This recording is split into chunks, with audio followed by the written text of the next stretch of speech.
Kalau kita bicara tentang baper, orang paling sering baper itu dalam urusan apa? Urusan cinta. Terutama kalau cintanya ditolak atau cintanya diputusin ya. Saya pengen nanya, Rasulullah pernah nggak ditolak cintanya? Pernah? Berapa kali?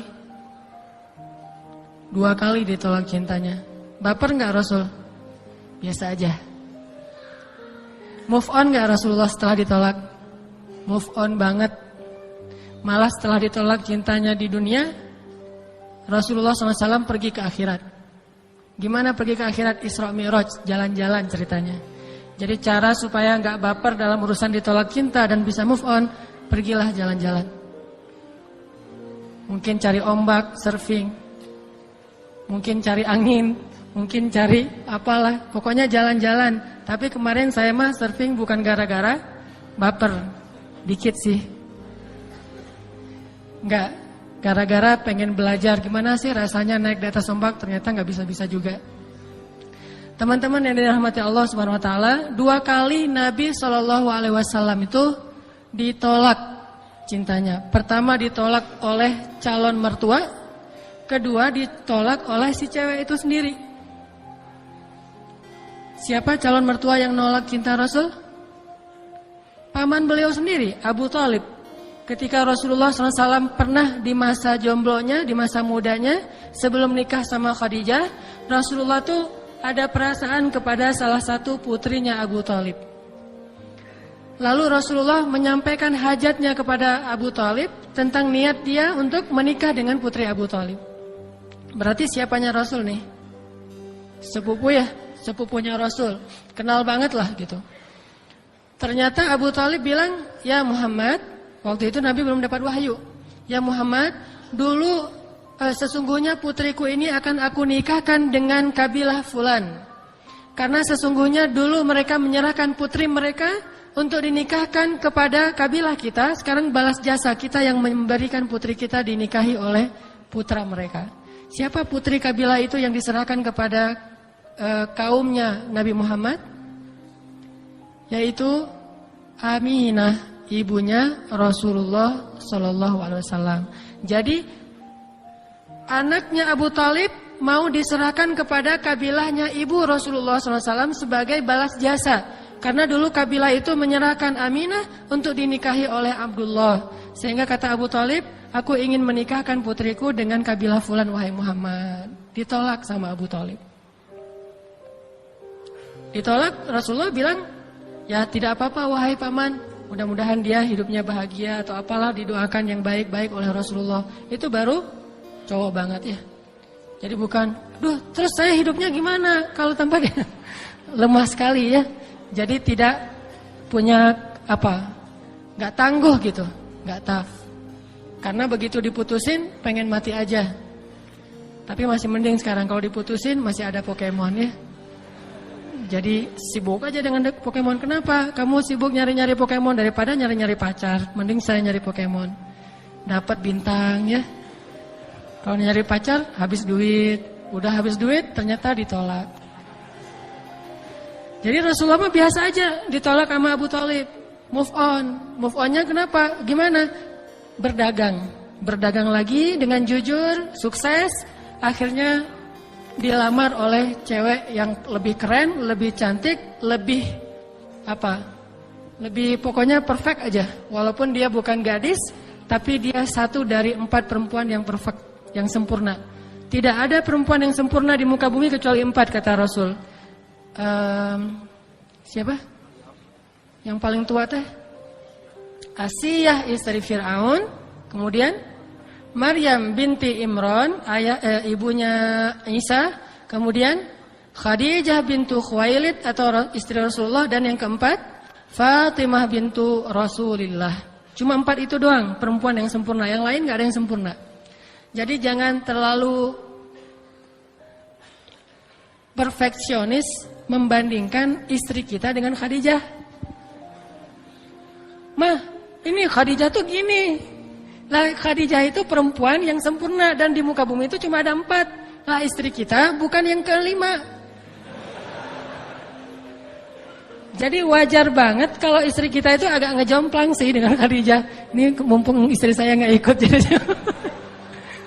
jadi mumpung karena istri kita bukan Khadijah, bukan Fatimah, bukan Maryam, bukan Asia, maka kalaupun kita mau menjadikan Khadijah sebagai inspirator, sebagai motivasi, boleh, tapi jangan memaksakan keluarga kita persis seperti Khadijah. Apalagi ada penceramah kadang-kadang idealismenya tinggi, perfeksionis pula, pragmatis lagi. Gimana? Dia menggabungkan semua kehebatan para sahabat, lalu dibilang, kalian tuh kalau imannya harus seperti Abu Bakar, tegasnya harus seperti Umar, terus kekayaannya harus seperti Utsman, ilmunya harus seperti Ali, amanahnya seperti Abu Ubaidah, Al-Qur'annya seperti Ibnu Abbas. Coba 6 orang disuruh gabung pada diri kita sendiri. Halo, saya mah cuma orang biasa. Jangan gabungin semua orang luar biasa, itu harus ada pada diri saya sempurna. Mereka aja dibagi 6, kita jangan ngambil sendiri. Ini agak-agak kurang realistis menurut saya. Tapi jadikan mereka semua sebagai inspirasi, penyemangat, motivasi. Cuman kalau nuntut harus persis, kita hebatnya kayak mereka ber-6, itu terlalu berlebihan. Begitu juga kita kepada pasangan.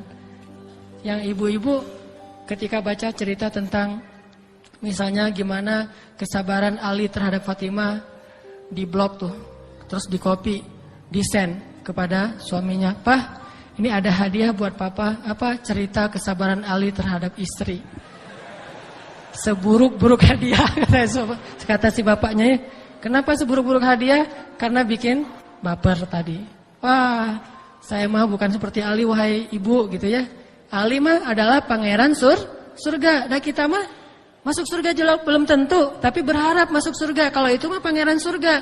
Tapi bukan berarti kita nggak perlu mencontohi, belajar mencontohi dari mereka. Tapi bagi yang lain jangan menuntut persis kayak mereka. Kayak ada penceramah ngomong, pemimpin itu, presiden itu harusnya kayak Abu Bakar, nggak nerima gaji. Wah, coba kalau kita yang jadi presiden, mau gitu nggak mau nerima gaji? Nggak tahu sih, jadi RT aja kayaknya masih mikirin gaji kan? Apalagi jadi presiden nggak nerima gaji. Abu Bakar emang nggak nerima gaji awalnya, Umar juga nggak nerima gaji. Coba kita aja belajar jadi seperti Abu Bakar, tanpa menuntut orang lain untuk menjadi seperti dia. Jadi kita aja masing-masing. Saya mah pengen kayak Abu Bakar, saya mah pengen kayak Umar, saya mah pengen saya, oke. Tapi kalau kamu harusnya, itu nggak oke.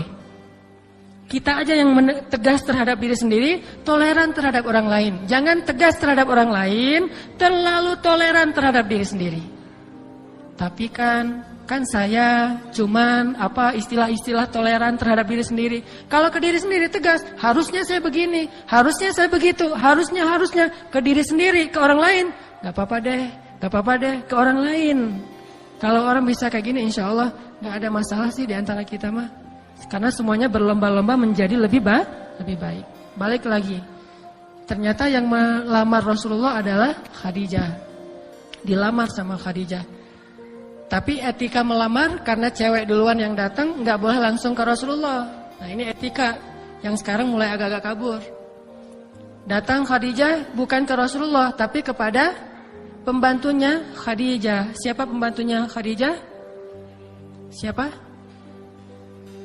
Ini ada door prize, panitia. Pembantunya Khadijah, saya nanya karena saya lupa.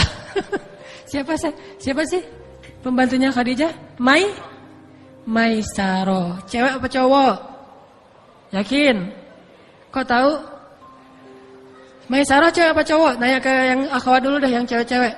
Maisaro cewek apa cowok? Bu, teh? Hah? Cowek? Bahaya kalau cowok.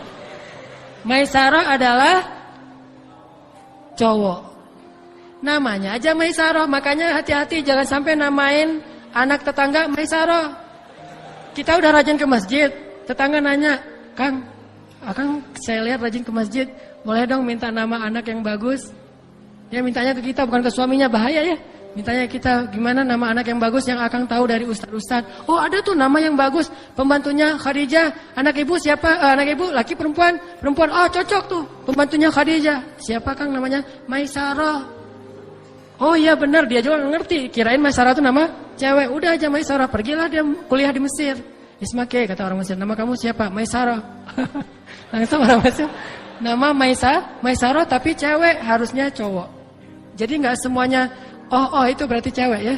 Masyitoh, Maisarah, Fatimah, Aminah, Halimah, nggak semuanya cewek. Ada yang cowok tapi namanya yaitu Maisarah. Bilang ke Maisarah ini udah pernah jalan bareng dengan Rasulullah. Maisarah, sini. Ada apa ya Khadijah? Kamu kan udah pernah jalan bareng dengan Muhammad ke Syam, ke Yaman. Setahu kamu Muhammad itu orangnya gimana, pendapat kamu? Wah, kata Maisarah, wahai Khadijah, saya bergaul dengan banyak orang, tapi saya belum pernah melihat ada orang yang lebih mengagumkan daripada Muhammad. Bahkan ada hal yang aneh tentang diri dia. Apa itu Maisarah? Ketika saya lagi dalam perjalanan dagang sama Muhammad, suatu saat saya melihat awan itu seperti memayungi Muhammad dari panasnya matahari. Kemanapun dia pergi. Ini aneh. Jangan-jangan dia adalah calon nabi yang disebut-sebut orang Yahudi, kata Maisarah. Dan kejadian yang lain, ketika dia sedang istirahat dan bersandar di bawah sebuah pohon di daerah Syam, pohon itu menunduk dan memberikan semacam naungan sehingga nggak terbakar matahari juga. Pohon itu sampai nunduk untuk Muhammad. Dan pohon itu dikenal dengan syajaratun nabi, pohonnya para nabi. Asal ada nabi yang duduk di situ pasti dia nunduk. Jadi kalau kita mau tes kita nabi atau bukan, duduk aja situ. Pasti nggak akan nunduk tuh pohon. Malah pergi. Udah nggak ada pohonnya. Jadi syajaratun nabi. Nabi itu Muhammad pernah duduk di situ dan pohon itu menunduk. Ini peristiwa yang sangat aneh wahai Khadijah. Khadijah makin jatuh cinta, makin berharap menjadi istrinya calon Nabi Allah Subhanahu wa taala. Sehingga akhirnya Khadijah mengutus Maisarah untuk ngomong kepada keluarganya Muhammad, yaitu kepada Abu Thalib. Baru setelah itu Rasulullah datang melamar Khadijah. Diterima, udah selesai.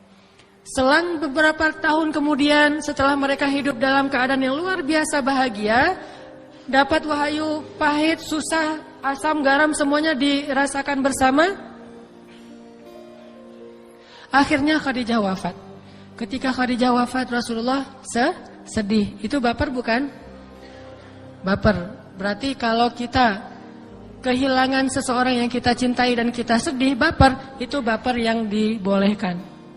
Tapi kalau ditolak cinta kita baper, itu baper yang dilarang. Gak boleh baper ditolak cinta. Ditolak cinta, gak masalah, move on lagi aja. Nyari lagi, ditolak lagi, nyari lagi, pantang menyerah.